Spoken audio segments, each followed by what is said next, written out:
বললেন একটা মাত্র উদ্দেশ্য, তা হলো তার ভক্তকে কৃপা করবার জন্য। ভক্তই হলো ভগবানের জীবন সর্বস্ব। ভক্তের জন্য এমন কোন কর্ম নেই যে কর্ম ভগবান এই পৃথিবীতে অবতীর্ণ হয়ে যা কোনো দিন করেননি। আপনারাও জানেন, তবুও আস্বাদনের জন্য বলা, ভক্তের জন্য ভগবান সবই করেন। হিরণ্যকশিপু হলো প্রহ্লাদের পিতা। প্রহ্লাদকে ডেকে বললেন, দেখ প্রহ্লাদ, তুই হলি আমার এই অসুর কুলের কুলাঙ্গার, তোকে এত করে শাস্তি দিলাম, হরিনাম ছাড়, হরিনাম করিস না, তবু তুই হরিনাম ছাড়লি না। তো তুই আমাকে বল, তোর হরি কোথায় থাকে রে? প্রহ্লাদ বললেন, কেন বাবা, আমার হরি তো সব জায়গায় আছেন। হিরণ্যকশিপু বললেন, ভেবে বলছিস তো? বললেন, হ্যাঁ গো। বললেন, এই ফটিক স্তম্ভের মধ্যেও কি তোর শ্রীহরি আছেন? সরল উত্তর দিলেন, হ্যাঁ, এখানেও আমার শ্রীহরি আছেন। লাথি মারলেন, স্তম্ভটা ভেঙে গেল, আর ভগবান নরসিংহ রূপে হিরণ্যকশিপুর ফটিক স্তম্ভ হতে আবির্ভূত হলেন।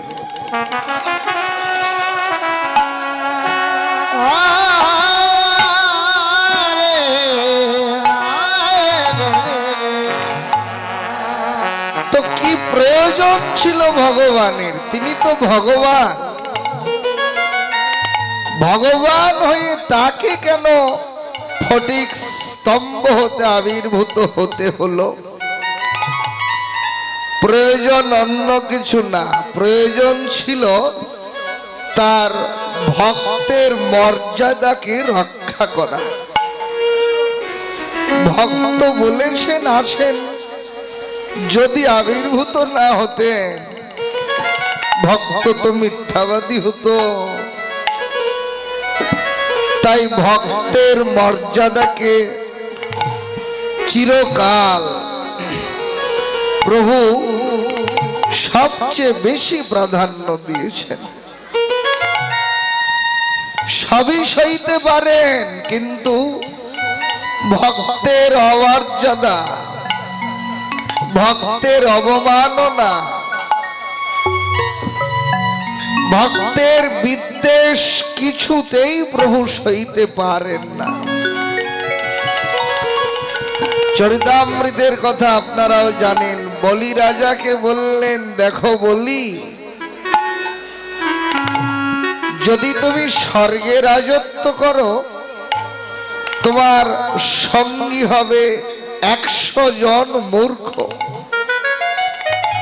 আর যদি পাতালে থাকো, পাতালে রাজত্ব করলে সঙ্গী হবে 5 জন পণ্ডিত। কি করবে তুমি? বলি রাজা বললেন, প্রভু, এক মূর্খের জ্বালায় জীবন অতিষ্ঠ হয়, শত মূর্খে স্বর্গে মম কোনো কাজ নাই, পঞ্চ পণ্ডিত লয়ে আমি রসাতলে যাই। পাঁচজন পণ্ডিতের সাথে আমি পাতালেই থাকবো। তবে আমার একটা নিবেদন আছে প্রভু। বলো। বললেন দেখো, আমি যখন তোমার ওই ভুবন ভোলানো বদনখানা দেখেছি, তোমার ওই বদন দেখার সঙ্গে সঙ্গে আমি আমার জীবন সর্বস্ব তোমার চরণে সঁপে দিয়েছি। সব তোমার চরণে সঁপেছি। তো পাতালে আমি থাকবো ঠিকই, কিন্তু আমি তো তোমার ওই বদন না দেখে আর থাকতে পারবো না। আমি পাতালে থাকবো, কিন্তু তোমাকে আমার দ্বারের দাঁড়ি হয়ে থাকতে হবে। ভগবান বললেন তথাস্তু, তাই হবে। কি প্রয়োজন ছিল গো ভগবানের? তিনি তো ভগবান। বলি রাজার দ্বারের দাঁড়ি হয়েও কাল কাটালেন। কি প্রয়োজন ছিল ভগবান হয়ে অর্জুনের রথের সারথি হয়ে তিনি রথ চালিয়ে নিয়েছেন? এও কি হয়? কি প্রয়োজন ছিল ভৃগুমণির চরণ চিহ্ন বুকে ধারণ করবার? ভক্তের জন্য প্রভু তাও করেছেন। আজও ভৃগুমণির চরণ চিহ্ন বুকে ধারণ করে আছে। তো ভক্তের জন্য তিনি সবই করেন। তো ভগবানের এই যে মানবীয় লীলা, যুগে যুগে এই নিত্যধাম ছেড়ে মানুষের সাজে পৃথিবীতে অবতীর্ণ হন, এটাও ভক্তের জন্য। ভক্তকে কৃপা করবেন বলেই তিনি মানুষের বেশে পৃথিবীতে আসেন। তার এই ক্রীড়া অনন্ত কোটি জীবের কল্যাণের জন্য। তো ভগবানের এই নাম লীলা, রূপ গুণ, ভক্তি শাস্ত্র বললেন এই লীলা রূপ গুণের কথা, এগুলো স্মরণ হলো জীবের একমাত্র ভজন। স্মরণ মানে ভাবনা, চিন্তা। যে যত বেশি ভগবানের নাম লীলা কথা স্মরণ করবে, সে তত প্রাণ ভরে ভগবানের এই লীলার মাধুরী আস্বাদন করতে পারবে।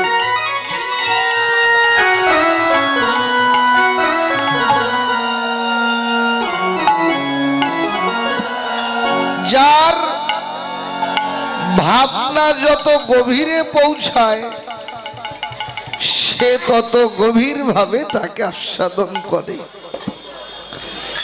যার ভাবনা যত প্রাণবন্ত হয়, ভগবানও তার কাছে ততটাই প্রাণবন্ত হয়ে ওঠে। আর যার ভাবনাই নাই, যার মনে মুখেই ভগবানের নাম নাই, তার আবার আস্বাদনই বা কিসের?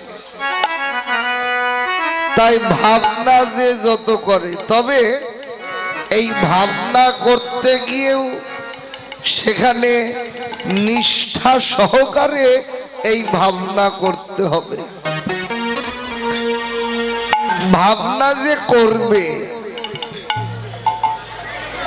যে যেভাবেই ভগবানের আরাধনা করুক, ভগবানের নাম লীলা কথায় ভাবনা করেন, ভগবানের সেবা কর্ম করেন,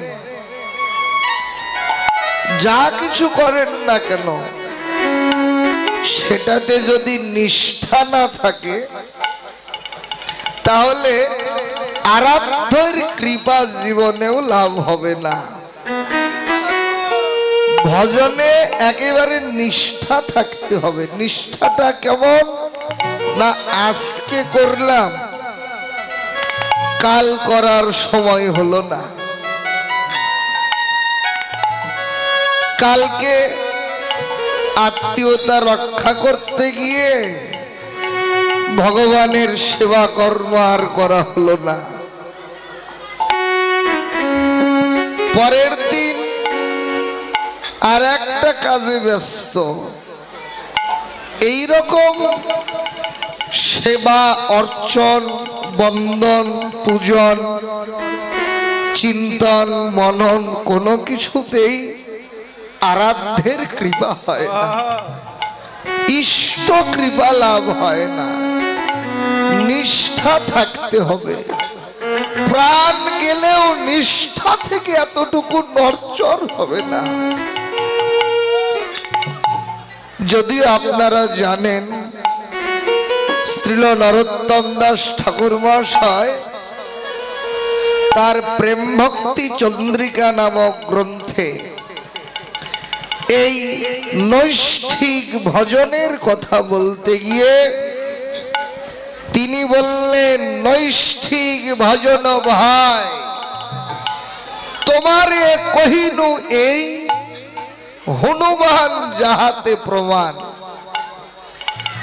এই ভজনের নিষ্ঠার কথা বলতে গিয়ে হনুমানকে দিয়ে প্রমাণ দেখাই দিলেন। কি যে হনুমান তার আরাধ্য তো রামচন্দ্র। এত গোলমাল করেন গো। হনুমানের আরাধ্য হলো শ্রীরামচন্দ্র, যে কিনা বুক চিরে রাম সীতাকে দেখিয়েছিলেন। তো সেই হনুমান এবার মুরারি গুপ্ত হয়ে এসেছেন নদিয়াতে। মুরারি গুপ্ত ছিলেন হনুমান। মুরারি গুপ্ত হয়ে এসেও রাম নাম ছাড়তে পারেন নাই, তবুও রাম নাম করে। তো প্রভু একদিন মুরারিকে ডেকে বললেন, মুরারি রাম নাম ছাড়ো, কৃষ্ণ নাম করো। আর যদি তুমি কৃষ্ণ নাম করতে নাই পারো তোমাকে কিন্তু আমার সঙ্গ ছাড়া হতে হবে গো। তো মুরারি বললেন, প্রভু সবাই কৃষ্ণ নামে কাঁদে, আমারও তো মনটা চায় কৃষ্ণ নাম করি। বেশ, তুমিও যখন বলছো আমাকে 2 দিন সময় দেবে। প্রভু বললেন, বেশ যাও। 2 দিন পর মুরারি আবার এসে প্রভুর সামনে দাঁড়িয়ে একেবারে নয়ন জলে বুক ভাসিয়ে কাঁদতে লাগলেন। প্রভু বলেন, ও মুরারি তুমি এমন করে কাঁদো কেন গো? মুরারি বলেন, প্রভু তোমার সঙ্গ করার মতো সৌভাগ্য এই জীবনে বোধহয় আমার ভাগ্যে আর হলো না।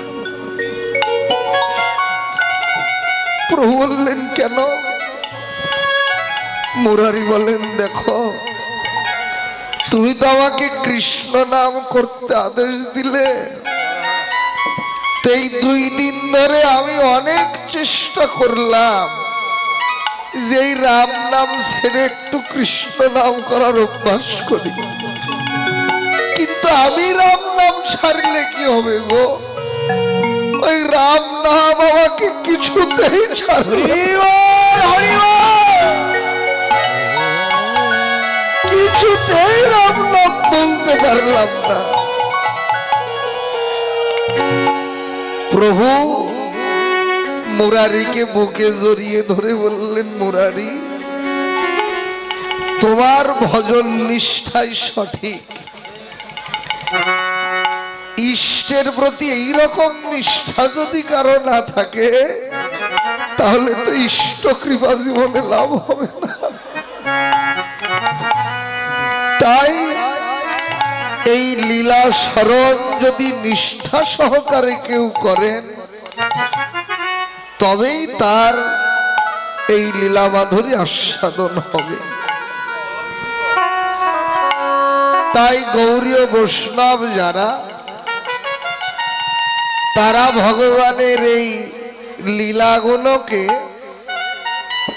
বিভিন্ন ভাগে বিভক্ত করে নিয়ে এই লীলা স্মরণ করেছেন। ডক্টর হরেকৃষ্ণ মুখোপাধ্যায় তার পদাবলীর পরিচয় নামক গ্রন্থে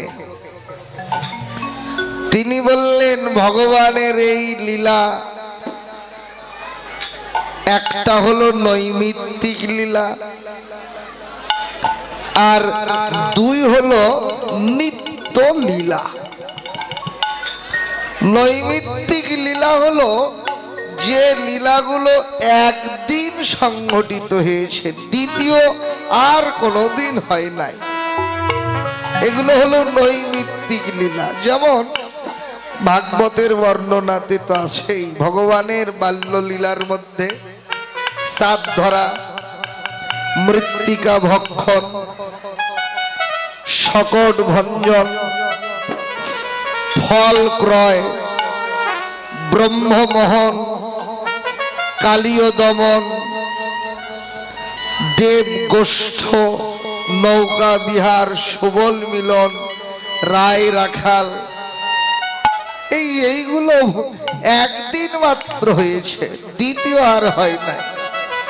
তারপর পূর্ব রাগের অনেকগুলো পর্যায় আছে, যদিও ছোট। এই লীলাগুলো এইসব অঞ্চলে স্মরণ করা হয় না। আমাদের উত্তরবঙ্গে যদি যান, একেবারে সিরাজগঞ্জ,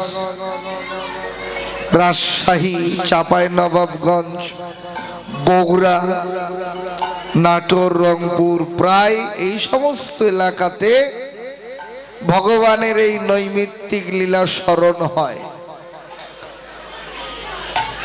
এইসব এলাকায় যেমন 3 দিন, 4 দিন, 5 দিন, 7 দিন পর্যন্ত নাম হয়, আমাদের বগুড়া জেলার শেরপুরে রাধা অষ্টমীতে 9 দিন এই লীলা কীর্তন হয়, লীলা স্মরণ হয় 9 দিন ব্যাপী। একেবারে 72 প্রহর লীলা স্মরণ হয়। 72 প্রহরে 72টা পালা, 72টা লীলা স্মরণ করা হয়। তার মধ্যে এই নৈমিত্তিক লীলা স্মরণ হয়। আর নিত্য লীলা বলছেন যে লীলাগুলো প্রতিনিয়ত সংঘটিত হয়ে আসছে, আজও হচ্ছে, এখনো হচ্ছে। শাস্ত্র বললেন, অদ্যাবধিও সেই লীলা করে গোরা রায়, কোন কোন ভাগ্যবানে দেখিবারে পায়।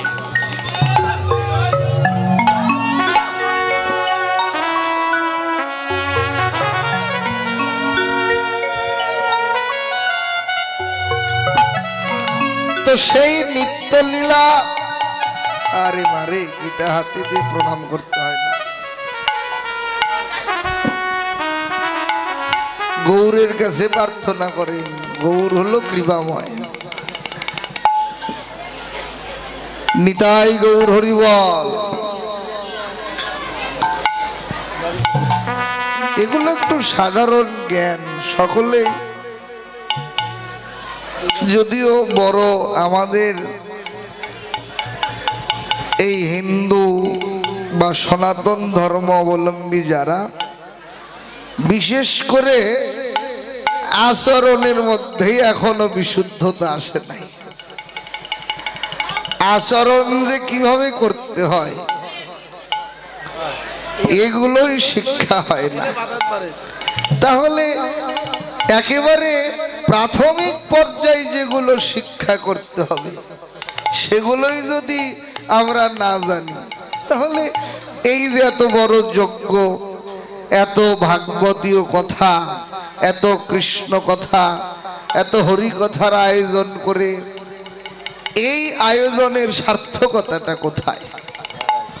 এত অর্থ ব্যয়, এত পরিশ্রম, এত লাঞ্ছনা গঞ্জনা সহ্য করেও যে এই যে এত বড় বড় যজ্ঞ, এই যজ্ঞের একটা সার্থকতা প্রয়োজন। তো কোথায় সেই সার্থকতা?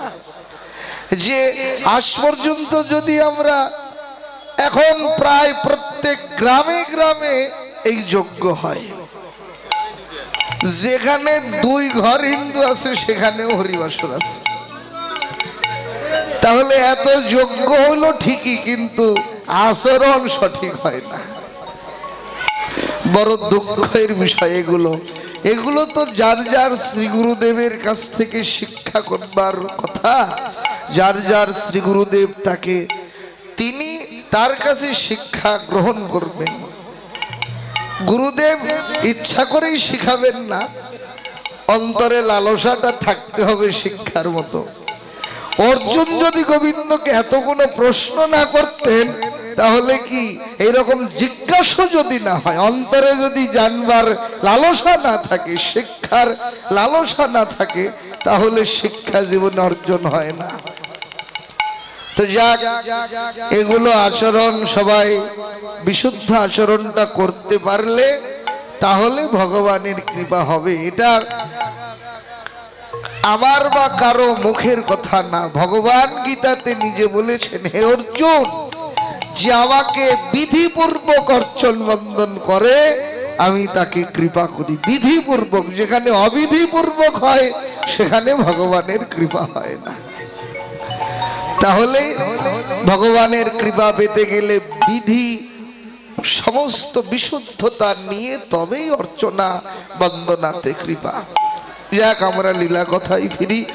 তো ভগবানের এই নিত্য লীলাকে গৌরীয় বৈষ্ণবগণ আবার 8টা কালে বিভক্ত করেছেন, যাকে সবাই প্রচলিত ভাষায় অষ্টকালীন বলে জেনে থাকে। অষ্টকালীনের 8টা কাল। একেবারে নিশান্ত কাল থেকে এই লীলা স্মরণটা শুরু হয়। যারা গৌরীয় বৈষ্ণব লীলা স্মরণ করেন তারা নিশান্ত কাল থেকে লীলা স্মরণে ব্রতী হয়। নিশান্ত কালটা রাত্রি 3টা 36 থেকে শুরু। 6 দণ্ডকাল 2 ঘন্টা 24 মিনিট নিশান্তকাল।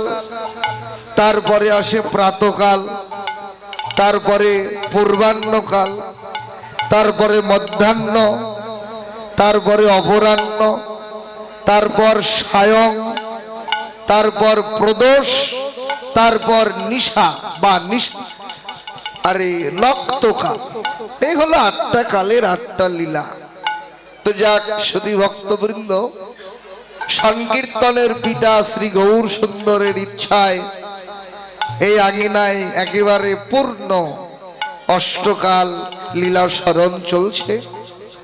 একটু আগেই আপনারা লীলা স্মরণে ছিলেন ভগবানের রূপের বর্ণনা। রাধারানী সখীদের সঙ্গে গোবিন্দ রূপের কথায় বর্ণনায় মগ্ন ছিলেন। এখন আমরা যে লীলা স্মরণে ব্রতী হয়েছি, এই লীলাটার নাম হলো অভিসার অনুরাগ। রূপের কথা বলতে বলতেই সেই রূপের মানুষের প্রতি অন্তরে অনুরাগ। অনুরাগিনী রাধারানী সখীদের কণ্ঠ জড়িয়ে ধরে কাঁদছেন। সখীরে, আগে যদি জানতাম এই রূপ দেখে আমাকে এমন করে কাঁদতে হবে, তাহলে তো এই পুরা রূপে নয়ন দিতাম না রে।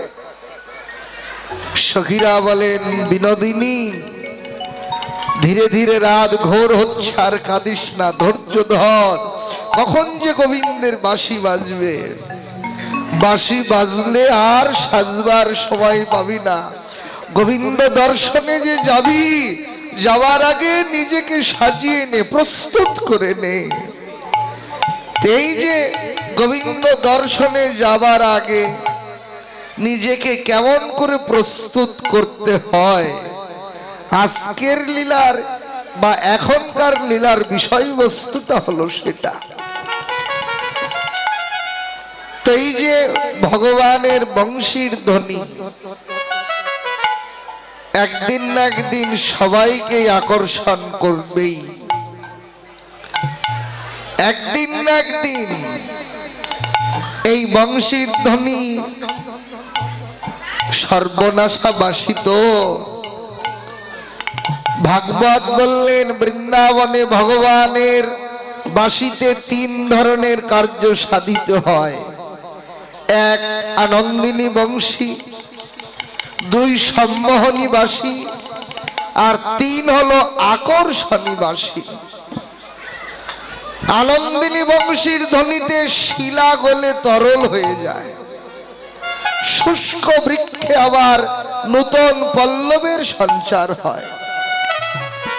আর সম্মোহনী বাঁশিতে ভাগবত বললেন এই বাঁশি যার কানে পড়ে তার হাতের কর্ম হাতেই রয়ে যায়, ভুলে যান কর্ম করার কথা। প্রমাণ দিলেন কি যে গাভীগুলো তৃণমুখে তুলে নিয়েছে, এমন সময় গোবিন্দের বাঁশিতে সম্মোহনী ধ্বনি হয়েছে, ওদের মুখের তৃণ মুখেই রয়ে গেছে, ভুলে গেছেন তৃণ চিবিয়ে খাওয়ার কথা। শিশু মায়ের স্তন পান করছে, এমন সময় বাঁশিতে সম্মোহনী ধ্বনি হয়েছে। বাঁশি শুনে মায়ের স্তন মুখে নিয়মনি মুগ্ধ হয়ে রইলেন। আর আকর্ষণী বাঁশি, ভাগবত বললেন এই বাঁশি যদি কারো কানে পড়ে এ বাঁশি বড় সর্বনাশা বাঁশি। যে যত কর্মব্যস্তই হোক, এই বংশীর ধ্বনি যদি একবার কারো কানে পড়ে কর্মটা ওখানেই ফেলে রেখে মন্ত্রমুগ্ধের মতো ছুটে চলে যান ওই বংশীর ধ্বনির উদ্দেশ্যে।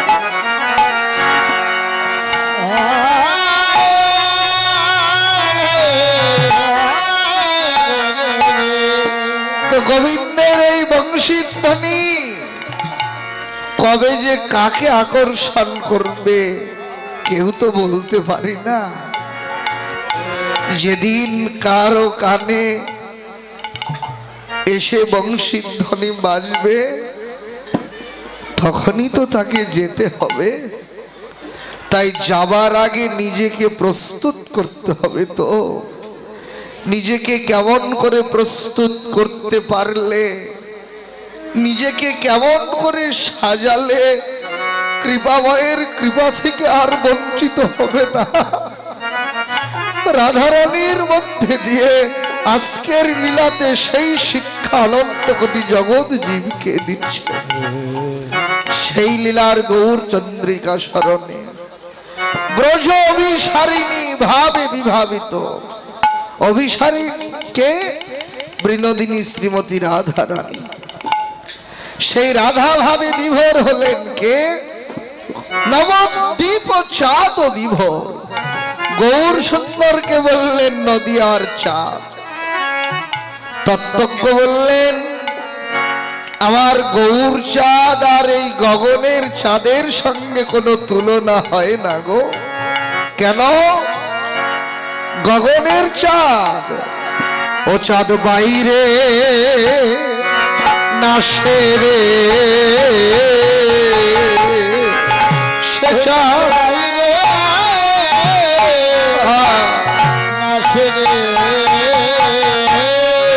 ওই চাঁদ বাইরে নাশে রে,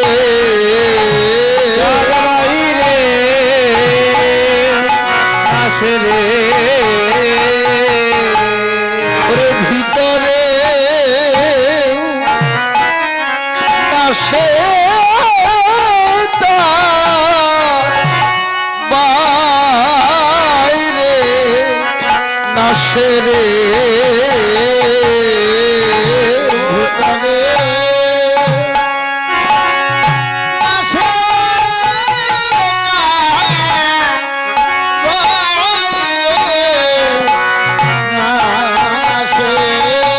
ভিতরে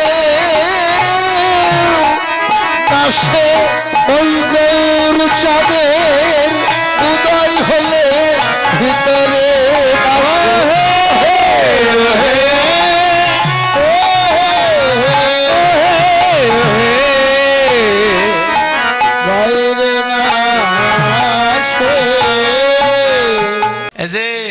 কীর্তন মিডিয়া দাদা খুব ভালো দাদা আছে, সবাই চলে গেলে এটা যাবি না, এটা থাকবি।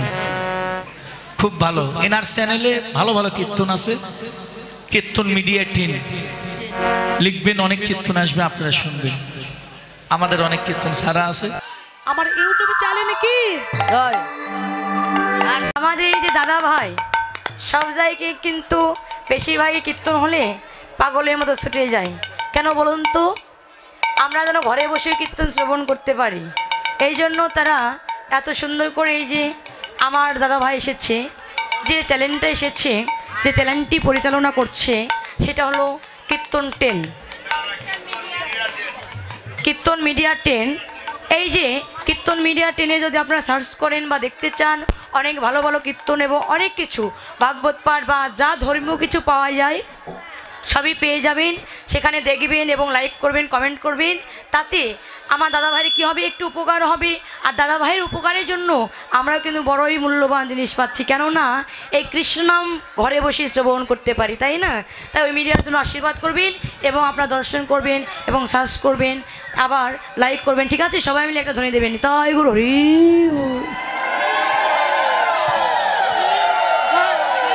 আমাদের এই যে দাদা ভাই সব জায়গায় কিন্তু বেশিরভাগই কীর্তন হলে পাগলের মতো ছুটে যায়।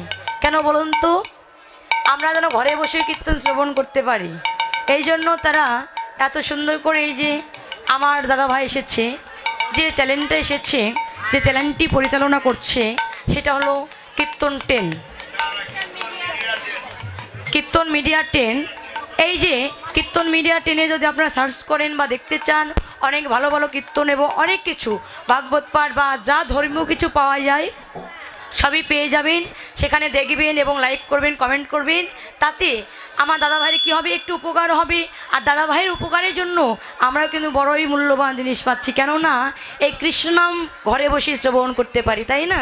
তাই ওই মিডিয়ার জন্য আশীর্বাদ করবেন এবং আপনারা দর্শন করবেন এবং সার্চ করবেন, আবার লাইক করবেন, ঠিক আছে? সবাই মিলে একটা ধ্বনি দেবেন, তাই গুরু হরি।